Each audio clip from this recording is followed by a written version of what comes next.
Parev, this is Yekhbar Levon, and I will be giving my presentation on Levon Babayan. Levon Babayan was born in 1820, and he grew up to become an ordained Armenian Catholic priest, historian, and poet. He was also part of a group called the Mukhitarist Congregation in Venice, Italy, and his work took place primarily through the 1830s, but mostly in 1838. Other than the congregation, he also focused his work in the Legion of Honor of the French Academy, Asian Society of Italia, Archaeological Society of Moscow and St. Petersburg as well, and the Venice Academy.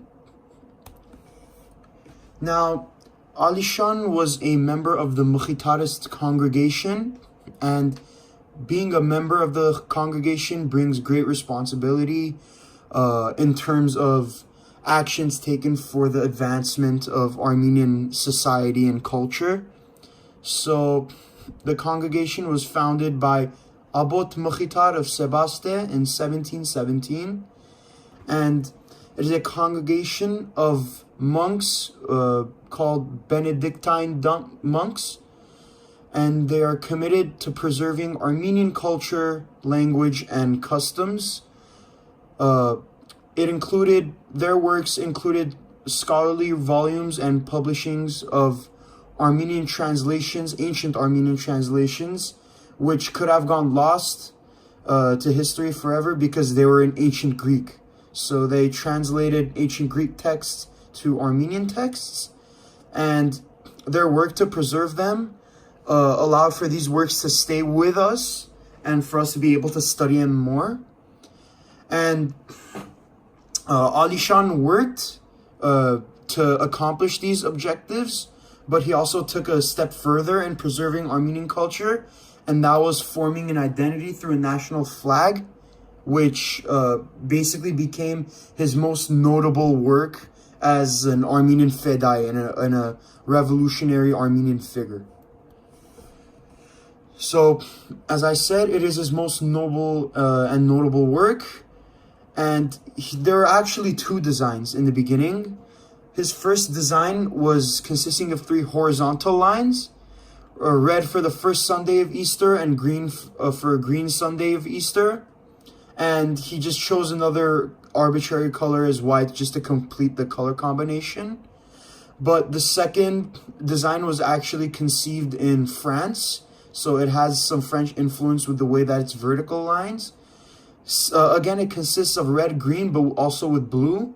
And this color combination portrays the colors that Noah saw after his ark landed on the peak of Mount Ararat. So there's some religious connotation tied into the first couple designs of the flag Babayan came up with.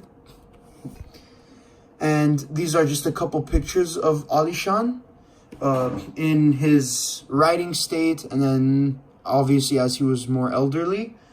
So their life, Babayan's life was primarily geared around preserving Armenian culture and advancing Armenian society in a way that everyone benefits and we become a more Zarkasad's nation. Their impact is mostly felt through the literature studied in Armenian schools and by Armenian people every day, because without the work of Babayan and the Mukhitarists to preserve all the works, they would be lost to history and we would not be able to study them as we do today. And basically, Babayan's work, as well as a lot of other Haigagan Fedayees, contributed to Armenian history in a way that it prolonged our lifespan and it complexified our social and national identity as a whole. And he helped make Armenia a very unique nation as it is today. That is Levon Babayan, and this has been Levon Babayan. Thank you very much.